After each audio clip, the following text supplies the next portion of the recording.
एक ही रात दो चैंपियनशिप्स का फ्यूचर बदल गया। एक ही रात ब्रॉक लेसनर और अंडरटेकर की लेजेंडरी राइवलरी एक नए लेवल पे पहुंच गई और एक ऐसा शॉकिंग बिट्रेल हुआ जिसने पूरे WWE यूनिवर्स को हिला के रख दिया। ये था 2015 का समरस्लैम, एक ऐसा इवेंट जहां पे हर एक बड़े मैच के बाद फैंस के पास सिर्फ एक ही रिएक्शन था और वो रिएक्शन था व्हाट जस्ट हैपेंड। और इसकी शुरुआत हुई रैंडी ओर्टन वर्सेस शेमेस के मैच से। Money in the bank winner Sheamus और रैंडी ओर्टन ने एक हार्ड हिटिंग मैच दिया। दोनों ने जबरदस्त फाइट की थी, लेकिन एंड में शेमेस ने मौका देखते ही ब्रॉक किक करने की और रैंडी ओर्टन को पिन करके बड़ी जीत हासिल कर ली और इस विक्ट्री ने शेमेस के कॉन्फिडेंस को और भी बूस्ट कर दिया। इसके बाद आया आईसी चैंपियनशिप मैच। ये एक ट्रिपल थ्रेट मैच था जहां पर रायबैक ने अपनी चैंपियनशिप मिज और बिग शो के अगेंस्ट डिफेंड की। इस मैच में बिग शो की रॉ पावर और मिज के क्लियर टैक्टिक्स के बीच में रायबैक ने परफेक्ट टाइमिंग से शैल चॉक लगा और अपने आईसी चैंपियनशिप को सक्सेसफुली रिटर्न कर लिया। लेकिन इसके बाद रोमन रेंस और डीन एम्ब्रोस का सामना हुआ ब्रे व्हाइट और लूक हार्पर से। इस टाइम तक दोनों ही टीम्स की राइवलरी काफी पर्सनल हो चुकी थी। वैसे इस मैच में रोमन रेंस और डीन एम्ब्रोस की केमिस्ट्री देखने लायक थी। इस हाई इम्पैक्ट फिनिश में रोमन रेंस ने एक डिवास्टेटिंग स्पीयर लगाया और अपनी टीम को उस रात एक बड़ी विक्ट्री दिला दी। फिर आया इवेंट का sleeper hit match, Kevin Owens versus Cesaro. इस मैच में दोनों ही सुपरस्टार्स ने इंक्रेडिबल एथलेटिज्म, ब्रूटल स्ट्राइक और अमेजिंग इन रिंग परफॉर्मेंस दिखाई। फैंस बार बार दिस इज ऑसम के चैंट्स दे रहे थे, लेकिन मैच के एंड में केविन ओवेंस ने अपना devastating popup power bomb hit किया और सिजारो को डिफीट कर दिया।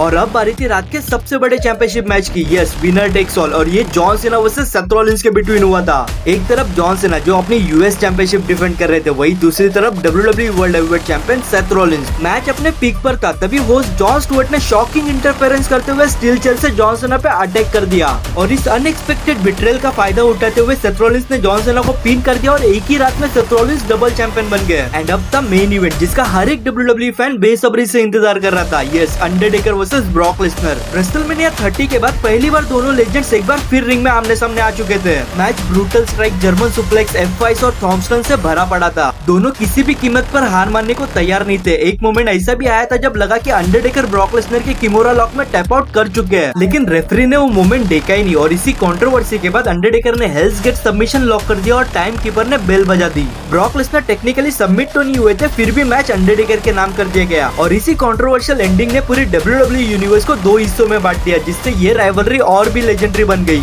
वैसे ओवरऑल देखा जाए तो 2015 का समरस्लैम परफेक्ट तो नहीं था, लेकिन John Cena versus Seth Rollins, Kevin Owens versus Cesaro और Brock Lesnar versus the Undertaker जैसे अनफॉरगेटेबल मैचेस की वजह से ही ये इवेंट आज भी WWE हिस्ट्री के सबसे मेमोरेबल समरस्लैम में गिना जाता है। और अगर स्टार्स की बात करें तो मेरी तरफ से 2015 के समरस्लैम को मिलते हैं 8 आउट ऑफ 10 स्टार्स।